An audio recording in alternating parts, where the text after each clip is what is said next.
आता नांदवणे गावामध्ये मी पोहोचलेलो आहे आणि हे मागं जे घर आहे तिथं गाडी पार्क केलेली आहे। पुढे गेल्यानंतर एक पायवाट आहे, त्या पायवाटाने आपल्याला कमळगडचा प्रवास सुरू करायचा आहे। मला बऱ्याचशा जणांनी सांगितलं की एकटा यायला नाही पाहिजे होता असं। बघूया प्रवास आपला कसा होतो ते आज। तिथे गाडी पार्क करून येताच हे एक पायरी मार्ग आहे, या पायरी मार्गाने आपल्याला जाण्यासाठी सांगितलेलं आहे। अरे रस्ता चालू होता संपला। मेन मुळात प्रॉब्लेम हा आहे की मार्ग भटकण्याचे खूप सारे चान्सेस आहेत। तर आपल्याला बारामतीवरून काही सवंगडी सापडलेले आहेत आणि आम्ही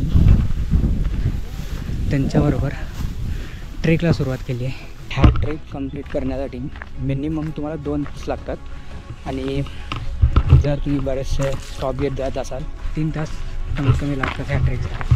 तुम्ही जर आजूबाजूला बघितलात तर खूपच सुंदर परिसर आहे, खूपच सुंदर। पण जर तुम्हाला रस्त्याची माहिती नसेल, गडाची कल्पना नसेल तर एकटं येणं शक्यतो टाळावं, कारण वाट समजणं खरंच खूप किचकट आहे। फायनली पण 2.5 तासाचा ट्रेक कंप्लीट करून कमळगडावरती दाखल झालेलो आहे।